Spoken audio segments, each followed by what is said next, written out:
First of all, I think your analysis was very straight line. History doesn't run in a straight line. Kid, you cannot tell your neighbor he is stealing ducks when you are stealing funds. As High Commissioner, I was wrong. As Charandas Prasad, I reacted naturally how any person would have. I did not come here for that kind of abuse. I did not come here for that kind of abuse. If you're going to go along that road, I'll walk off. But it's all okay once they're talking. If they were talking, I could not have been here today. You got ADHD. I got nothing. Calm down. I think I've done enough in terms of taking our team out of trouble from losing. Come on, Lou Taylor. That's good. I'm reading the script now, and the first person that comes to my mind to play a detective, yes, but an erratic detective is Mikhail Rodriguez. Why an African slapping in Indian? Why a man and slap a woman? Look, how you deal with that? You deal with that. We must encourage platforms like this because it brings together different people and allows for discussions to take place in our country on a multiplicity of fundamental issues. You apologizing for something you think I did is wrong. I don't want you to do that, and you should not have done that.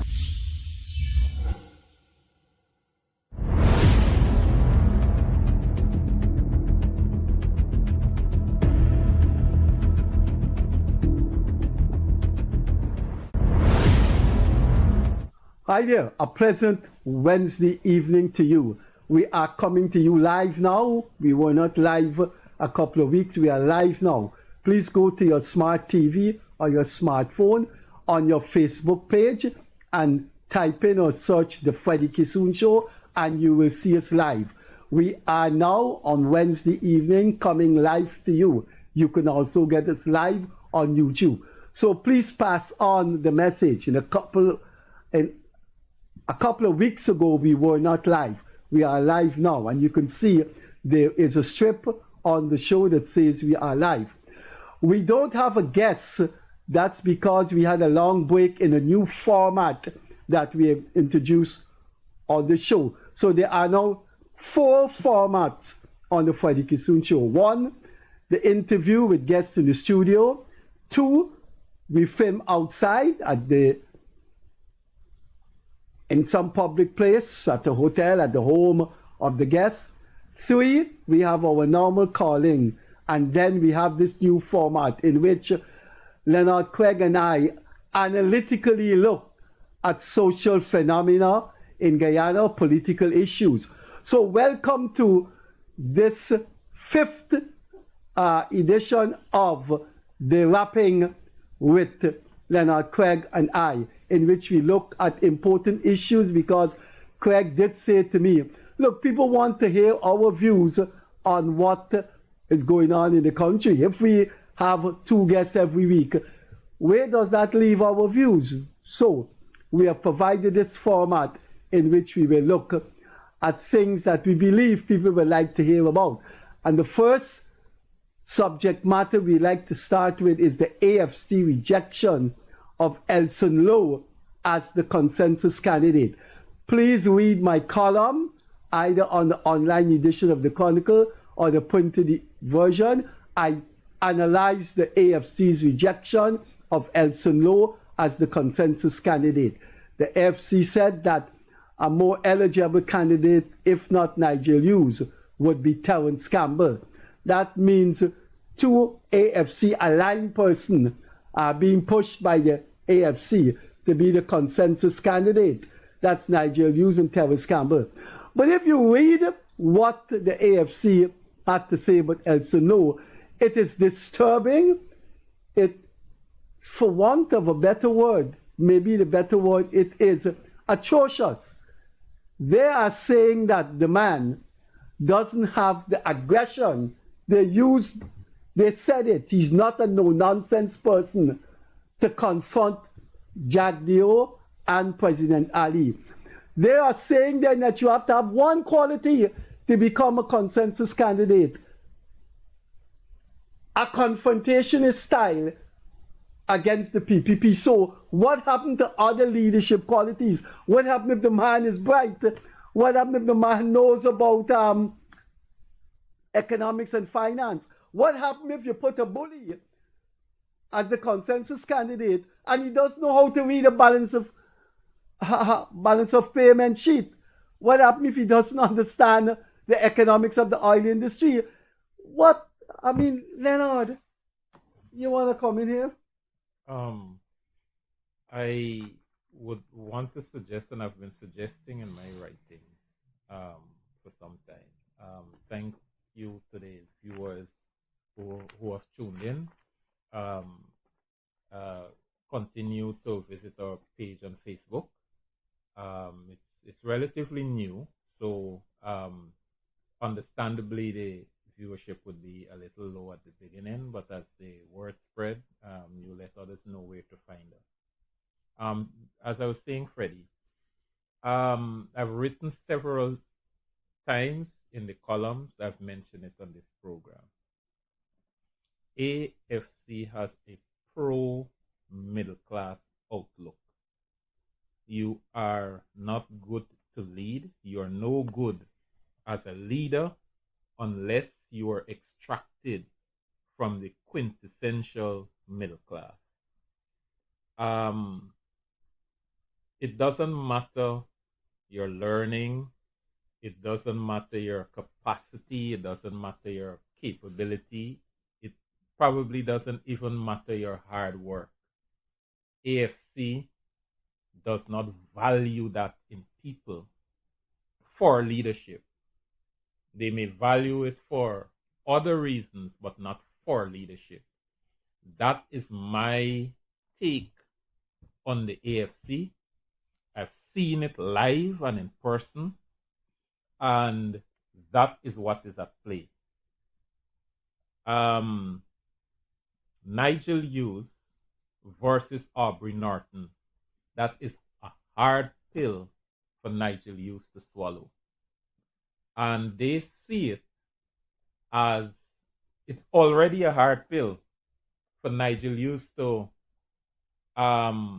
make an agreement to say that Aubrey Norton will be his leader and his presidential candidate in a coalition. And imagine that has to be overcome mentally. And then now you're throwing in Elson Lowe in that configuration. You probably say, who the hell is he? Exactly. You're bringing down the mental apprehension and the value that you place on the candidates. You're bringing it down several notches. And notice who they suggest. If not Nigel Hughes, Terence Campbell. Do we even know of the if Terence Campbell has any sort of political pedigree in him? Yes, Terence Campbell has been making some noise the other day about the oil fund and so on. But is he politically astute? Is he,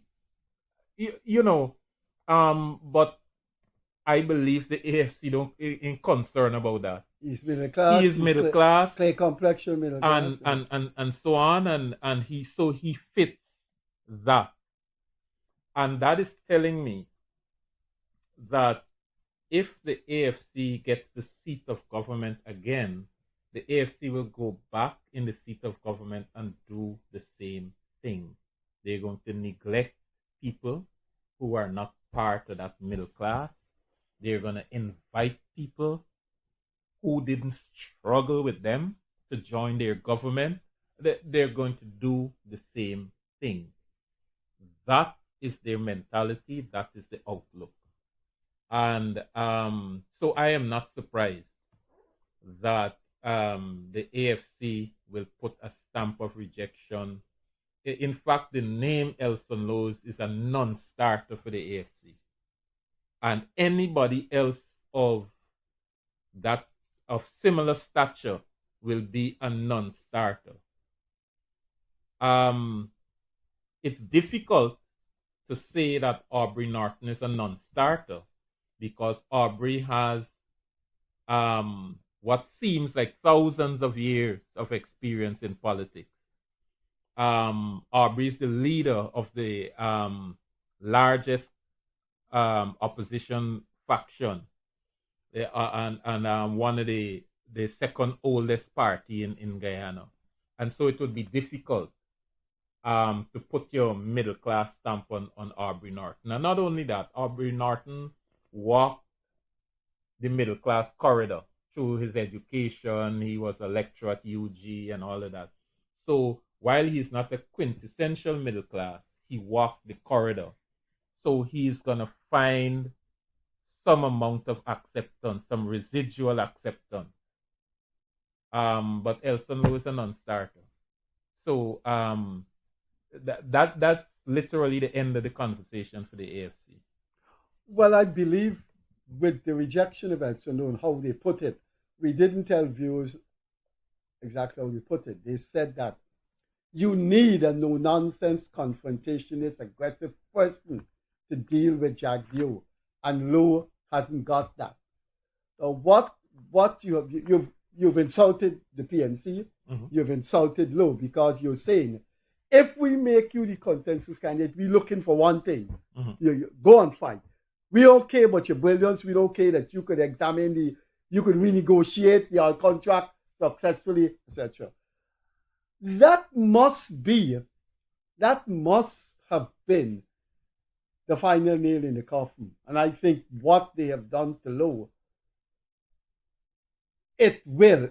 I can just read what Ganesh Mahipal is saying, what Aubrey Norton is saying, who these people think they are. We know Elson Lowe. Elson Lowe is qualified. Elson Lowe knows to run a country. So I think that may be the end. So that leaves the AFC looking for a partner. Whether T. Mohammed enters the race, it looks likely because you don't go all over these 83,000 square miles and meeting villages, very populated villages. Why would you be doing that months before election? So if there is T. Mohammed, they're going to grasp desperately to go to T. Mohammed. Anouk said they're out. They have no alliance with the AFC. I don't share your view that the Elson Lowe issue has struck the last nail in the coffin of the coalition. The PNC, yes. The PNC may come up with someone else. Yeah, I think also the Elson Lowe thing is a feeling out. It might very well be PNC feeling out because I don't think Lowe was suggested formally at a meeting or at an executive or something like that. I think it was just a name floated. And so it was a feeling out how the AFC will react. What I said on this program in the past, that the PNC is on the brink of being starved for funds. And that middle class, when it is time closer to the election and time to get funds pouring into these parties, the middle class that is small but extremely powerful in Guyana and have access to resources might very well, because the signals are that the middle class wouldn't want to be led by Norton. And I think donors are going to say to them that leadership must come from this core, or the leadership must look like this, or we're not putting our funding into thing. And I think that might put some pressure on the PNC and on Aubrey Norton to find a consensus candidate. So I have the feeling that Aubrey Norton understands, or he's coming to the realization that he will not be the presidential candidate. So I think that realization is being dawned on him. Hence, the feelers feeling out using the name of Elson Lowe and so on and so on. And I think that might be an explanation for the situation right now. Let me throw this theory out to you. To buttress what you say, I want to believe that use will be a big factor in the election campaign in terms of finance. Mm-hmm. I mean, Nigel Hughes perhaps is the wealthiest lawyer in Guyana. People say it was Rex McKay. But Hughes is going to say too, if there is a joint if there's a joint PNC, AFC, WPA state, look, this is 83,000 square miles. We are going to put so much money into this thing, but we got to have a say. And I want to believe that Terence Campbell was deliberately pushed into this thing because Hughes' name is not traveling well with the PNC leadership. I think this PNC people see this thing as Nigel versus Aubrey, and Aubrey has more political pedigree. So Nigel got to know his place. The PNC, you rightfully say, may put up somebody else. But I think the AFC and their middle class backers, they want to see a coalition with a kind of downplaying of the image of the PNC. They know the PNC going to get 15 seats from South Georgetown, from up the East Coast. But they're saying that your chances of getting more is if you have this middle class person. And I believe they told Terence Campbell to take a high profile. And so Campbell is now the new kid on the block. That, I believe, is going to be the stumbling block between the PNC and the AFC. The AFC, particularly Hughes and Terence Campbell, are going to say we are going to put money. And don't forget, you got these middle class people. They have some rich middle class people who don't take a high profile in Ghana. We don't know them, but they got money, and they could write a 10 million, 50 million. But I think those middle class people, as you rightfully say, with the AFC, are going to put pressure on Norton, the PNC, say, listen, you're not going to get the seats you're likely to get if you run with a PNC person. And the stumbling block, I think, is going to be whoever the PNC puts. They want, the AFC and the middle class want a Campbell or a Nigel Hughes or a Raphael Trotman or what have you. The problem is it's money versus seats. The AFC is going to put money in it, fine.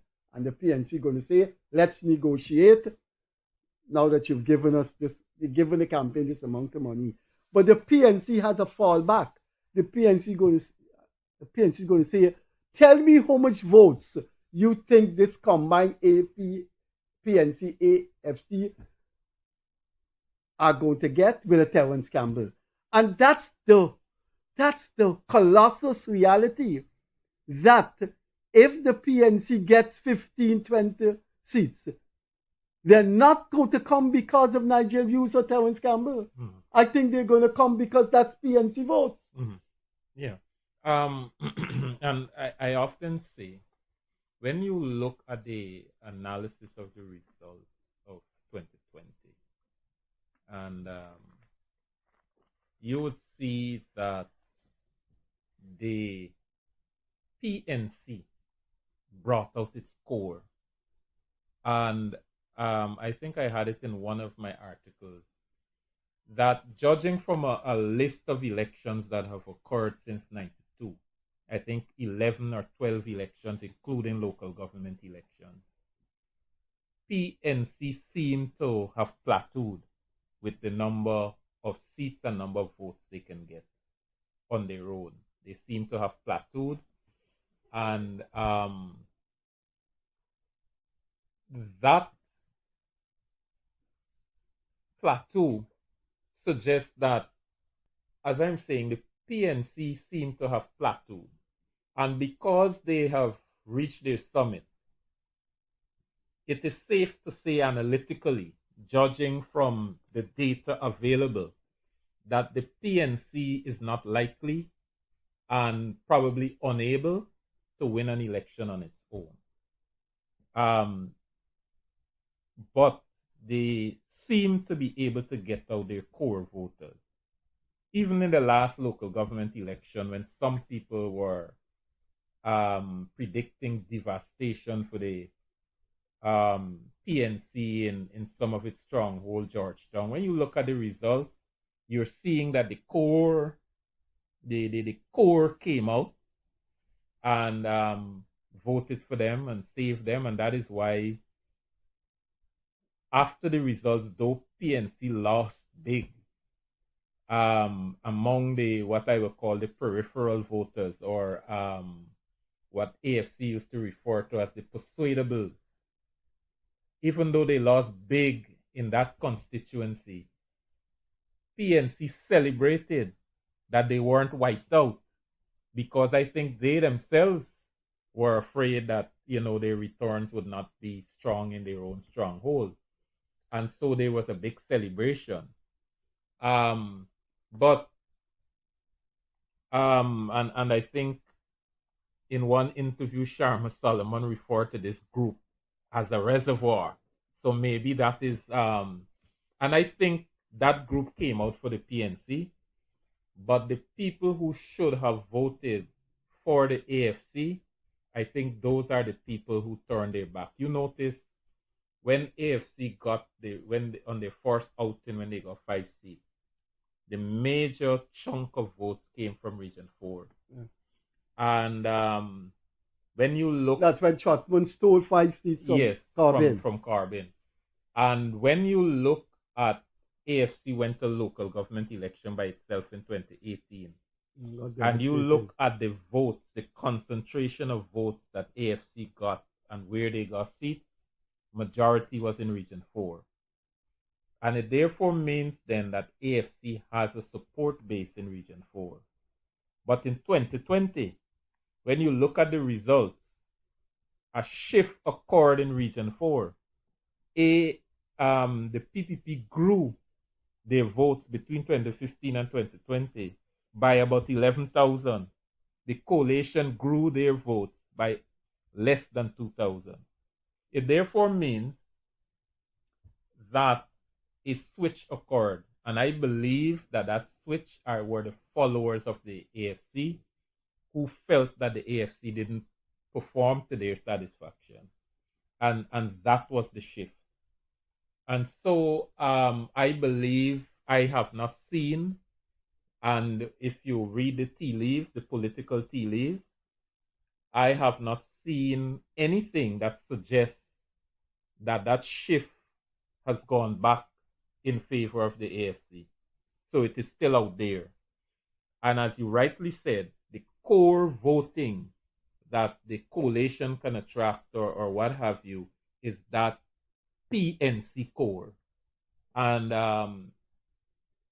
if I were a PNC negotiator, I would negotiate as if the AFC is coming to piggyback on my voters, because it is not the same as in 2011. 2011, PNC needed, because again they can't win an election on their own, they needed the AFC for the last mile, what you call last mile, in that you can go so far, but you last mile in the sense that is a concept in business and economics and so on, that especially in communication, it's a concept in communication or telecommunication. It's like telecommunication. Your communication towers can only meet so far. It can't meet in these outlying areas. and there aren't enough people in there to go and put towers to turn out a profit. And sometimes governments in various countries, they will put up the tower and then let those, and so you call that the last mile. And PNC needed that last mile to get to that destination. And AFC was providing it. But I don't think AFC is providing that right now. When you look at the election results from 2020. And that would be my analysis of that relationship, that possibility of for the relationship between PNC and AFC. However, there is another dynamic to it, in that some of the PNC supporters may like the AFC if they're separated. So the AFC still has a potential to leech off of the PNC support base if they're separate, because many people come to accept the opposition as one, and choosing between the two. Well, there's something. There's there's a variable that you left out, which strengthens the PNC hand in the negotiation. You see, what has happened is, if you take the AFC and what it has become after Ali became president, and you take Anug, you could see AFC was quintessential middle class. Good. And you could see these two middle class parties going in different directions. If you examine anything Timothy Jonas say, half Caucasian, mulatto Creole person, oil lawyer. If you look, he has a program called A Politically Correct or something with Ken Jibu. Timothy Jonas isn't stupid. He never talks about, he doesn't even mention Wickford Burke. He doesn't even mention in any way David Hines, because if you only say anything like that, middle class people would say, man,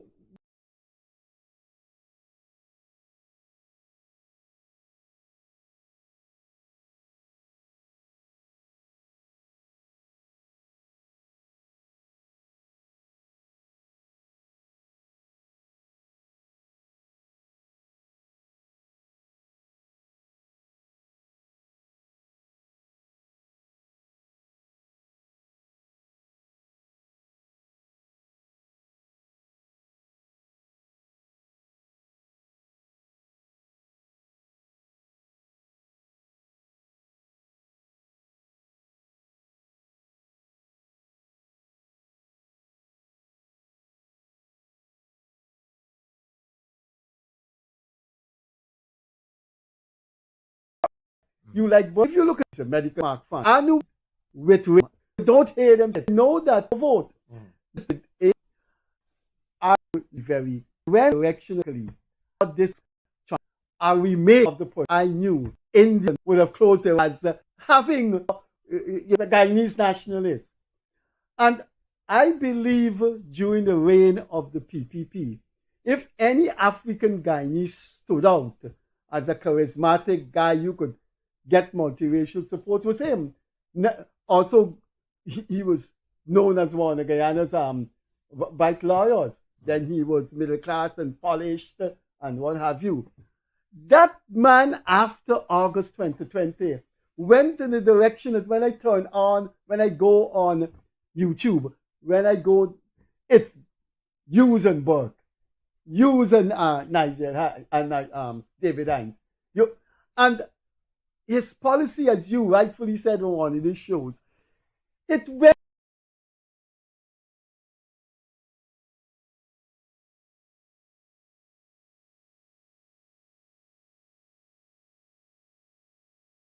at the capacity. Cannot any Nigel Hughes is seen as like a faction of Afrocentric politics. It means, therefore, that if you're negotiating with views, what he has to bring on the table, he cannot bring the Portuguese votes. He cannot bring the Indian votes. And even if he bring the middle class votes, some of them are going to go to Anug. Some of them are going to go to the PPP itself. Yeah. So what is Hughes bringing? But Hughes got two things going for him. Hughes and the AFC got two things going for them. One, they can say to the PNC straight up that you are not, your campaign war chest is not going to be as filled as it would be with us. With us, at the very least, you are going to be able to maintain your core and at least try to get back 30, 31 seats. Because we got the money. Yes. We got the resources to take we you have to the a region. resources to take you to there. region 1, to take you to and region. If without us, you can't do as well. Secondly, some of your people like us. So while you were saying that they can't reach across the aisle, they are currently part of the same pool.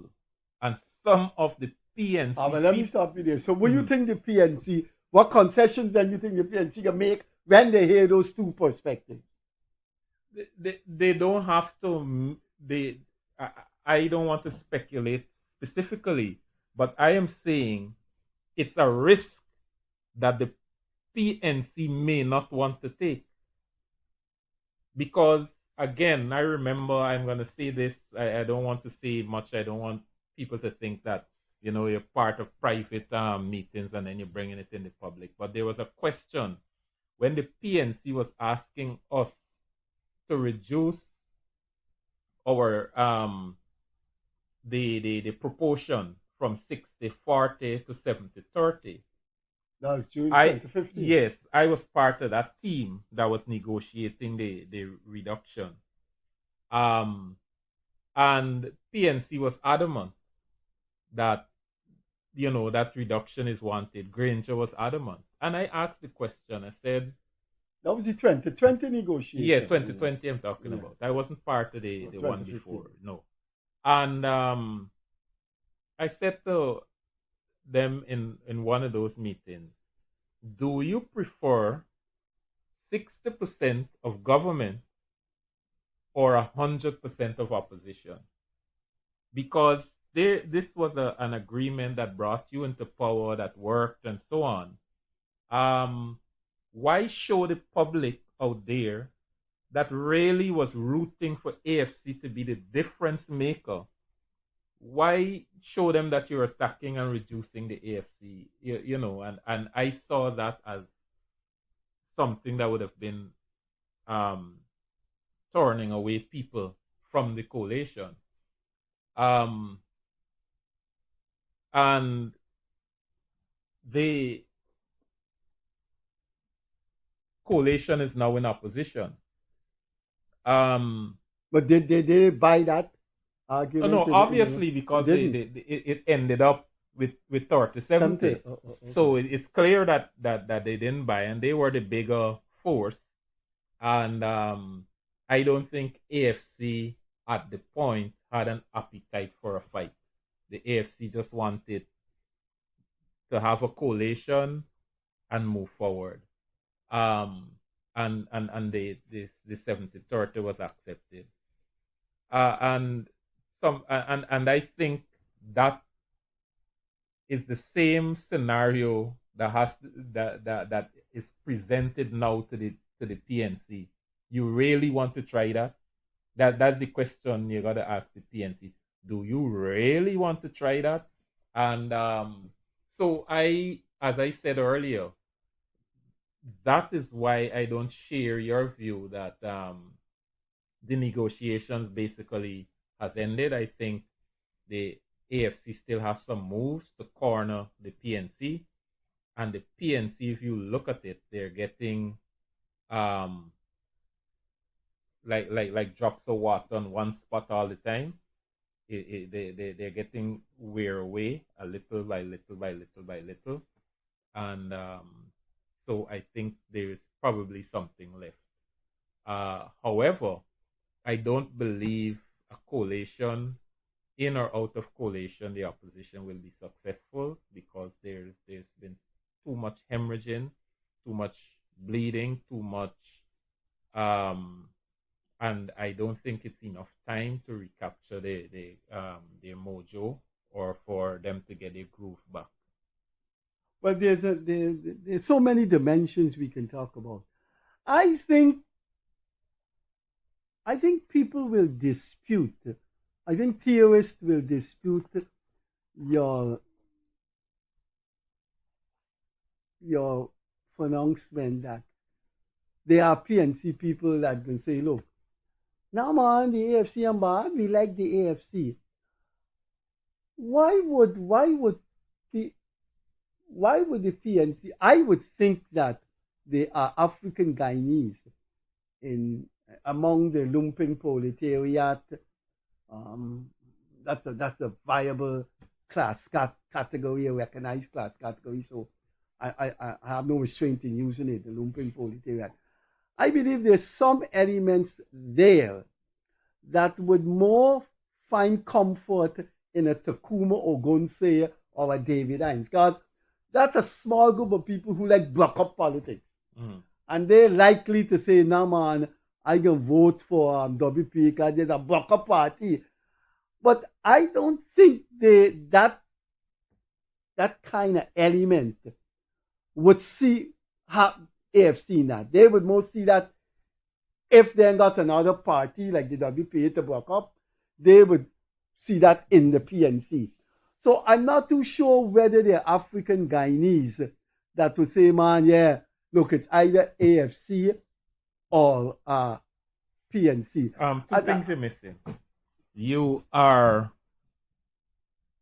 stereotyping the African voter. Or the typical PNC core supporter. Secondly, you're assuming too much for the WPA. I don't think the WPA is interested in electoral politics. The WPA will not. No, I never spoke for the WPA. I said if there's a set of people from the PNC that would choose somebody outside of the PNC, is that kind of David Hines or Ogunse thing? I don't think so. I think people believe that capacity you're speaking about is still dormant within the PNC. And the PNC has that capacity which was at its highest under Desmond Hoyt. However, there are lots of young people who are coming up now. And you hear it in the streets. They tell you that they know who's the man, Aubrey Norton. They not having knowledge, but they don't know who is he with respect to his history and his capacity in terms of even his past activism. Right, and he making sense.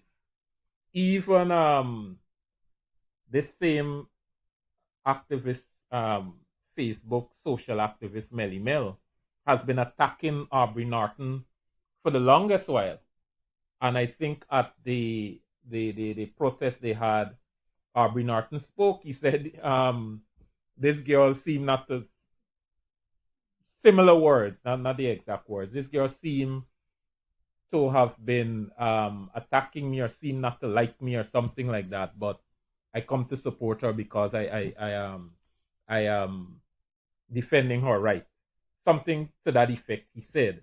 And because he recognized, and there are lots of people who feels that the current leadership of the PNC in there for nothing.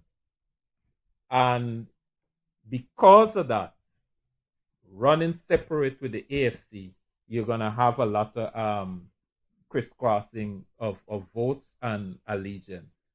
And as I write several times, that the comrade leader syndrome in Guyanese politics is beginning to wear off. And the wear off effect is greater in the PNC than it is in the PPP. And I think it began on the Carbon. That's where GLU, Ghanaian Labour Union, union founded by Burnham, like ditched the PNC and Carbon and went. Yeah, and that comrade leader effect that I am sticking because the comrade leader and these young people are not that into ideology as some of the older people would have been in the past. I still think you're exaggerating that catchment for the AFC.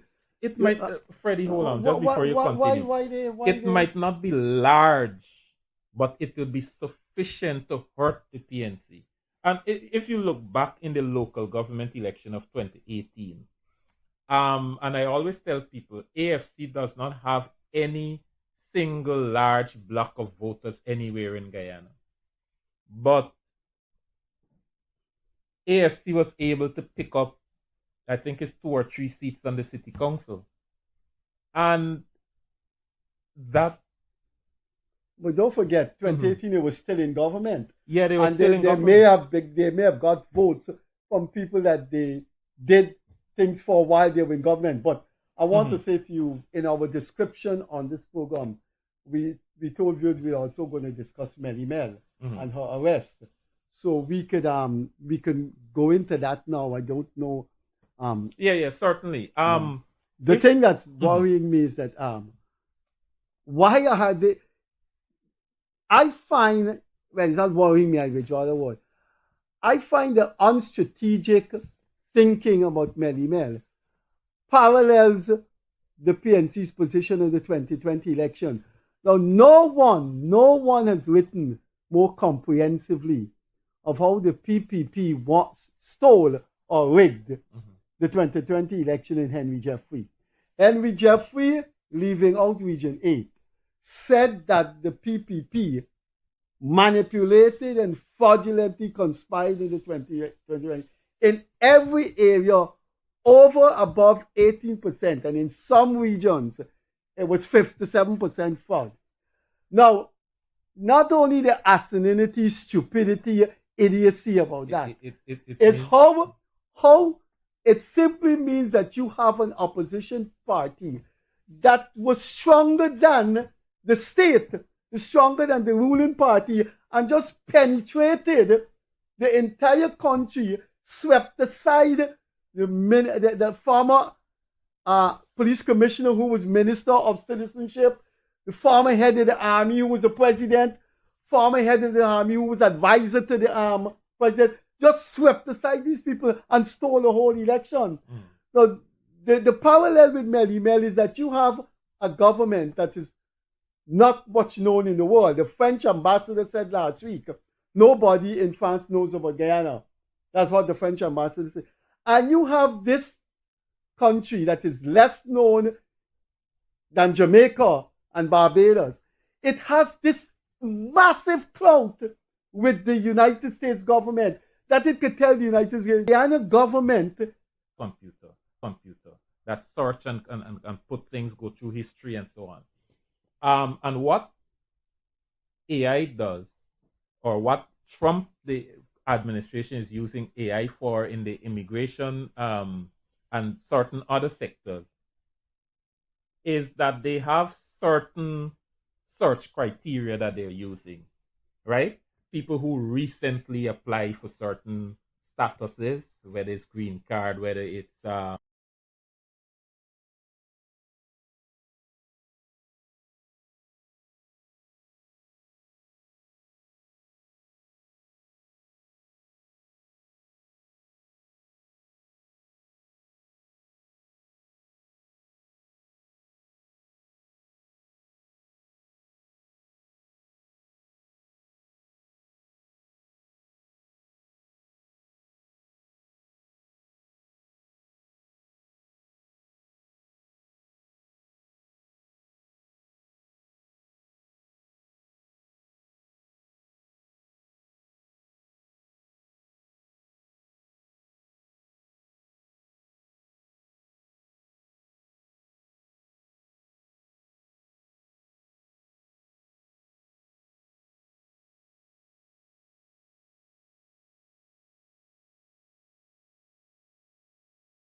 asylum, any This person cause you to look type people.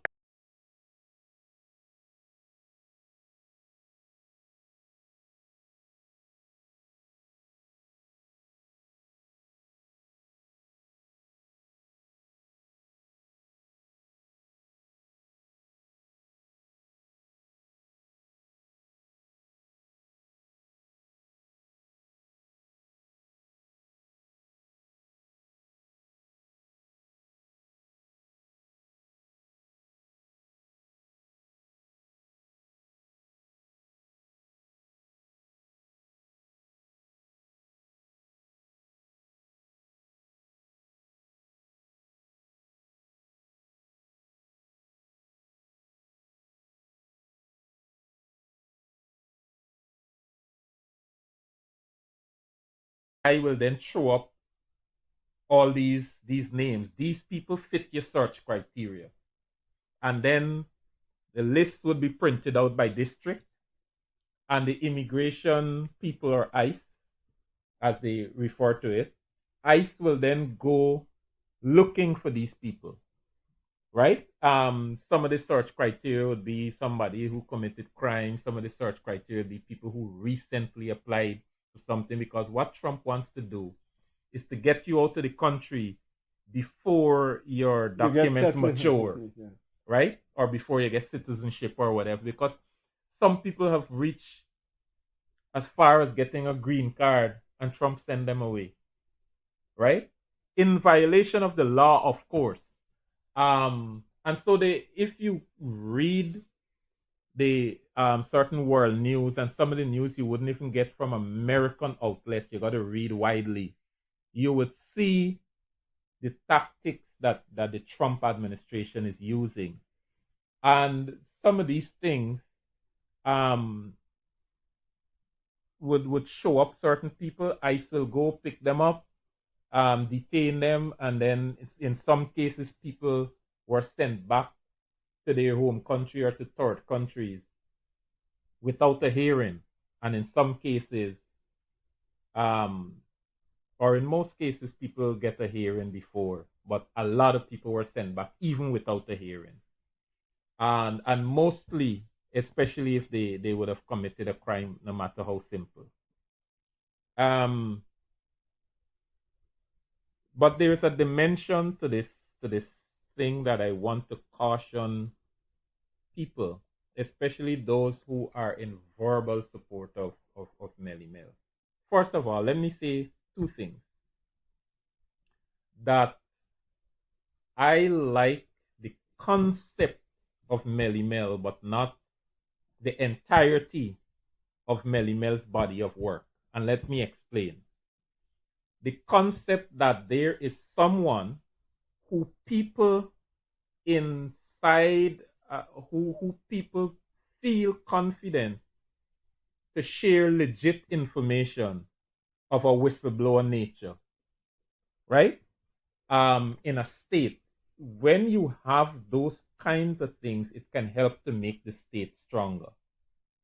It can help to make the state relook at some of the way it does its work and make it better for the citizens.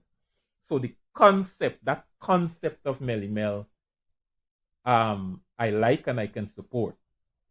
However, I think Melly Mel has taken her activism to personal attacks.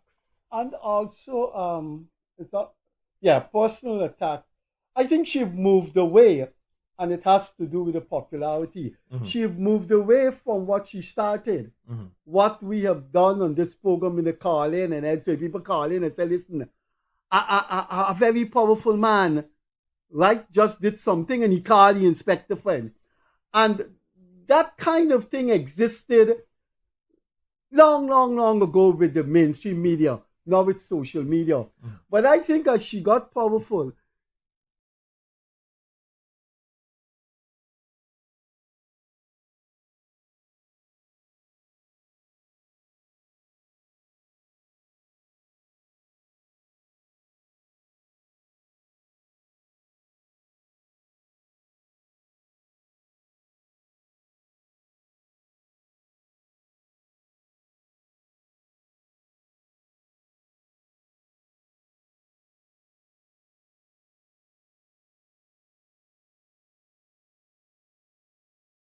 talk about the 3 it went in the 2 incidents the government went in Alabama at the Kumar, and I was told to me by someone it is a dangerous into trouble that gave logo to her.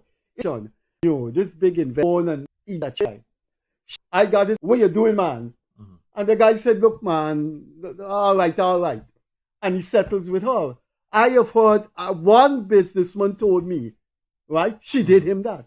He had a skeleton in the cupboard, and she. Really? Yeah. And there are 2 cases like that. I didn't realize there are that. 2 cases like that. Remember, Burke got into problem. Remember the charges facing Burke, of which 2 journalists got charged, was something similar, in which a man commit something, and you shake him. I didn't realize that if that is the one dimension, then that would not be nice. But that is what Burke is facing charge for. Yeah. I know of Burke, but I'm now referring to Melly Mel. If that has been part of our body of work, then that is really thing. But I'm talking about the things that I've seen posted. Right. There are a lot of people. I mean,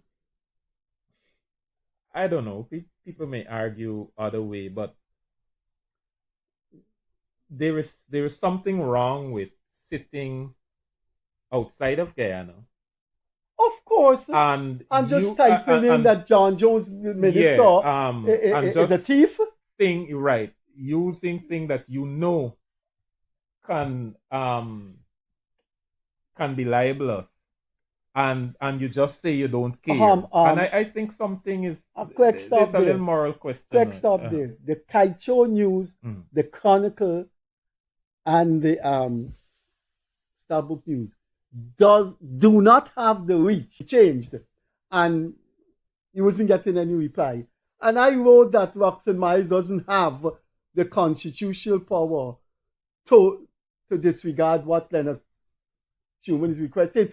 I can tell you got sued for that, and you got people. And how many people read the amount of people that read that column in which I said that is far less than the people who go and read Melly Mel and you saying these things about people. It cannot be right. It has to have a reaction that deters people from doing that, man. All right. The one quick dimension that I want to bring to people's attention and to people's thought process.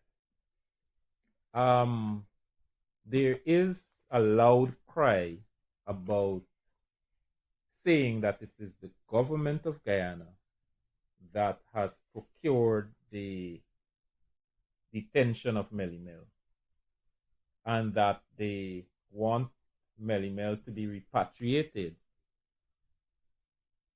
to face both prosecution and persecution. Now, but I hope it's not persecution. Nobody should be persecuted. No, I'm telling you what is being said, right? Now, if that is what is being said, and that evidence is presented, let's assume, I don't know what is Melly Mel's status, what is the case ICE has against her, but clearly you're going before a court means there is a case, right? I don't know what is the case. However, once people go before the court and there's a case, you could lose the case, right? It's that simple. A case could go either way. Some people get very, very strong case and still lose it. And then when you read about the judges that sit on these cases, some judges got 90% rejection rate. Some judges got 80%. It means then that 90% of the people appearing before the judge lose their immigration. Yeah, they have judges have a prosecutional arm. Exactly. Thing, especially on terrorism charges. Right, and a lot of these judges got high rate. There's nobody that I've seen that I read that sit on immigration case. I think the lowest is about 60% rejection. That's the lowest. The highest is in the 90s, the high 90s.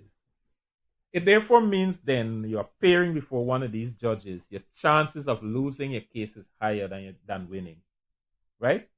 A third country. Well, I think El Salvador is one of the countries that people have been sent to, Indonesia and so on. No, not Indonesia. I don't think so.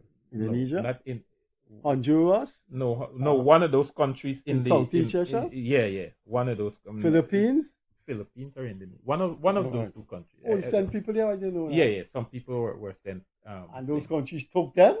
Yeah. They're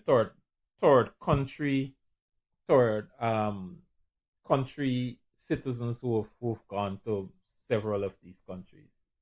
And all I'm saying that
who are fail as you convince means people you still target you that one thing I do those who wasn't chance that's the bail for the guy that for the judge I judge for that once you apply for bail appearance before a judge, and because in normal circumstances no, you could file for bail to a judge, not that judge had to be she'll be hearing. You file a bail petition. Yeah, but this is not normal circumstance in the U.S. The immigration court system and everything is overrun by thousands of people. So getting a date even to file for bail, as I understand it, even that is difficult. So when you get your first chance to stand before a judge, you present. I think the first hearing would be basically for housekeeping to say what is going to do, what procedure is going to be used, and you take that opportunity to apply for bail. That's how I understand it. I might be wrong because but I'm judging based on my reading. I think the immigration system is now overrun. Everybody busy, judges busy. It's difficult to get certain type of hearing and application that you could have made in a normal circumstance. But before we go, I think that AI thing that you're talking about, we got to go. But that AI thing you're talking about that sifts out people. Yeah.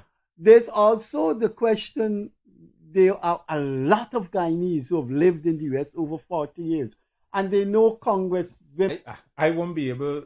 I think your AI thing, AI thing that sifts out people, it sifts out literally because of the US population, hundreds of thousands of people.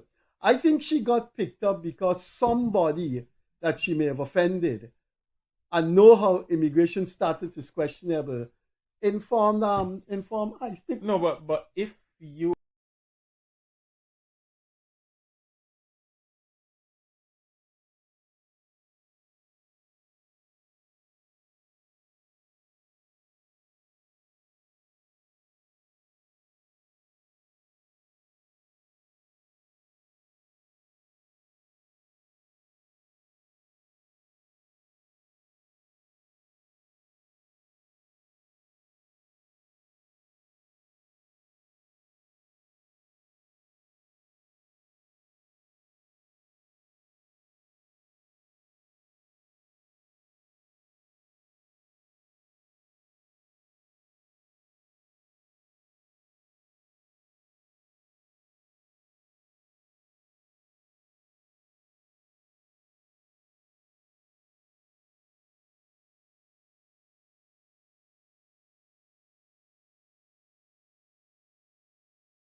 Really because of the U.S. population, hundreds of thousands of people. I think she got picked up because somebody that she may have offended and know how immigration status is questionable informed ICE. No, but if you are saying, I don't, well, you never know. It's possible. But then if you're saying that, then it does not support your earlier view that the government of Guyana had nothing to do with it. No, nothing had nothing to do with the government. But the government, somebody in the government could call somebody over there and no, say, no, I was saying that. I was saying that. No, you're not saying that. No, here that what could I'm be extrapolated from your argument. No, what I'm saying is that a PNC person, I'm saying someone sympathetic to the government, is that even if somebody contacts ICE and say, okay, ICE still has to look at something on a screen to say this person exists in our system as something or the other. Someone could have alerted ICE and then ICE do their paperwork and all. I more support the concept that of the AI thing. The AI, yes. And only one Guyanese come up into it? No, there's several. The announcement was made the other day that there are several Guyanese who were also detained. Oh, there yeah, there's several others, and yeah. And the maturation of their papers, or before. So you are telling me, before we go, you are telling me that there are hundreds of thousands of Guyanese that are in the United States that knows about birth, knows about Melimel, cannot... I'm not saying no, but I am saying to you... Now, why that is not possible? I am saying to you that I understand that that is possible. But that in and of itself cannot... I don't believe it can get somebody arrested. That in and of itself.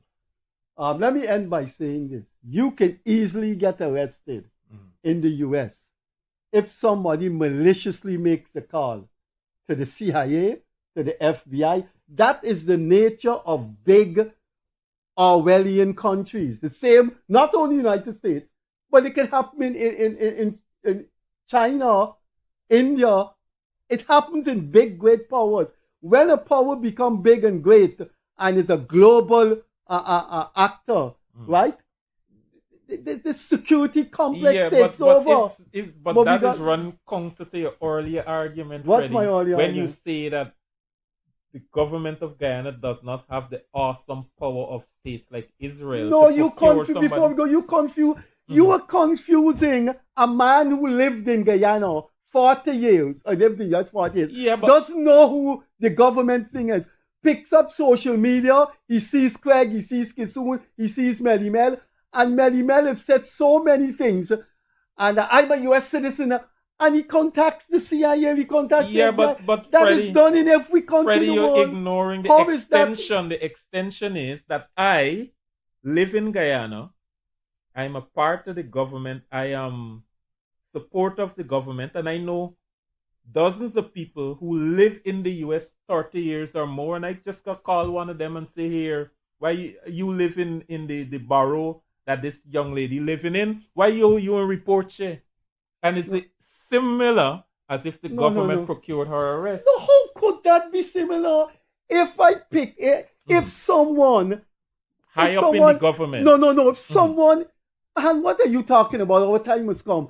If someone in the U.S. who lived in the U.S. 40 years looks at the Freddie Kissoon show, looks at Melimel, looks at and saying, something, the lady Melimel, the lady gonna bring trouble in Guyana, man. And I don't think I think the lady status and thing. And call, that happens in Russia, in India. They got people who don't like somebody. Anyway, let's end by me saying I don't accept that theory. I don't accept. So while I know it is possible, I don't accept that. So you saying your theory, your AI theory that sift out Melimel is the better one. I mean, I'm not saying it's better. No, sorry, I'm saying it is more likely. All right. Well, I guess we'll end on that note. Thanks for watching us. There was no guest tonight. This is our one of our new formats in which Leonard, Craig, and I discuss issues that we believe people would want to hear about, and our feedback has been quite positive, in which people like the analysis. We will do our call-in program on Friday evening, and then we have a guest on Monday. Until I see you on Friday, on behalf of Leonard, take care, bye-bye.